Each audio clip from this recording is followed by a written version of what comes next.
Baik, bismillahirrahmanirrahim. Assalamualaikum warahmatullahi wabarakatuh.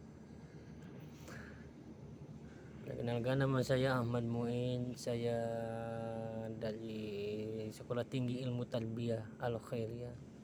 Saya akan menjelaskan yaitu tentang pengertian sejarah penyebaran Islam di Indonesia. Sebelum datangnya agama Islam ke Indonesia, atau yaitu bisa disebut juga Indonesia pra-Islam, di mana warga pribumi, warga Nusantara sebelum datangnya Islam ke Indonesia yaitu masih mempercayai aliran-aliran seperti animisme dan dinamisme. Ada juga yaitu yang mempercayai agama ardi, yaitu agama Hindu dan Buddha. Itu sebelum datangnya Islam ke Indonesia. Lanjut ke animisme, yaitu pengertian animisme. Kata animisme berasal dari bahasa Latin yaitu anima yang berarti roh, kepercayaan. Animisme adalah kepercayaan kepada makhluk halus dan roh. Keyakinan ini banyak dianut oleh bangsa-bangsa yang belum bersentuhan dengan agama wahyu. Paham animisme mempercayai bahwa setiap benda di bumi ini seperti laut, gunung, hutan, gua atau tempat-tempat tertentu mempunyai jiwa yang mesti dihormati agar jiwa tersebut tidak mengganggu manusia atau bahkan membantu mereka. Lanjut yaitu ke pengertian dinamisme. Apa sih definisi dari dinamisme itu? Yaitu dinamisme memiliki kepercayaan terhadap benda di sekitar manusia yang diyakini memiliki kekuatan gaib. Dalam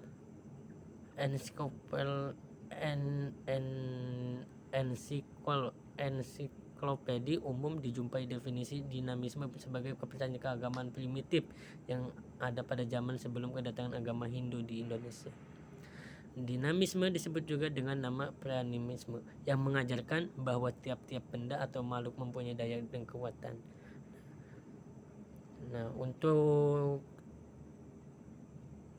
dinamisme ini masih banyak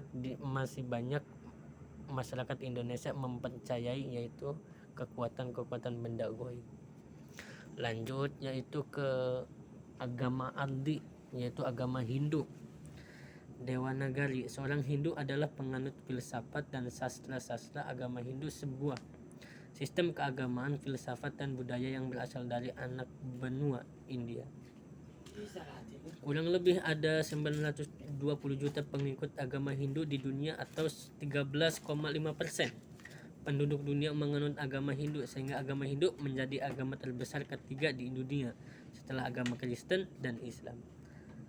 Adapun sekitar 890 juta orang Hindu tinggal di India, sedangkan sisanya menyebar ke negara-negara lain, di mana negara-negara penduduk Hindu yang cukup banyak antara lain yaitu Afrika Selatan, Bangladesh dan seterusnya. Lanjut yaitu ke agama ardi atau agama seterusnya yaitu Buddha, di mana sejarah agama Buddha mulai dari abad ke-6 sebelum Masehi sampai sekarang, dan lahirnya Sang Buddha Siddhartha Gautama adalah salah satu agama tertua yang masih dianut di dunia. Adapun kehidupan Buddha, menurut tradisi Buddha, tokoh historis Buddha Siddhartha Gautama dilahirkan dari klan Sakya pada awal masa Magadha, yaitu perkiraan 546 sampai 324 sebelum Masehi di sebuah kota selatan pegunungan Himalaya yang bernama Lumbini. Lanjut yaitu di mana jalur masuknya Islam ke Indonesia. Di sini jalur masuknya ke Islam ke Indonesia ini terdapat dua jalur, di mana jalur yang pertama yaitu jalur utara dan yang kedua itu jalur selatan. Dari pertama awal mula masuknya Islam ke Indonesia itu yang pertama dari Arab Saudi melalui jalur utara, yaitu melewati negara Damaskus, Baghdad, Gujarat dan Sri Lanka, terus menetap di Indonesia. Untuk jalur selatannya yaitu dari Arab Saudi, Yaman, Gujarat, Sri Lanka, dan turunlah ke Indonesia. Nah, ini jalur masuknya Islam ke Indonesia. Lanjut Di sini ada foto-foto para wali songo yang menyebarkan agama Islam di tanah Jawa, di mana wali songo ini menyebarkan agama Islam ini dengan media dakwah yang berbeda-beda, di mana terdapat media dakwah yang pertama yaitu untuk menyebarkan agama Islam, yaitu dengan lagu, dan yang kedua yaitu dengan permainan tradisional, dan seterusnya yaitu dengan wayang, dan yang terakhir yaitu pembuatan menara dan masjid. Lanjut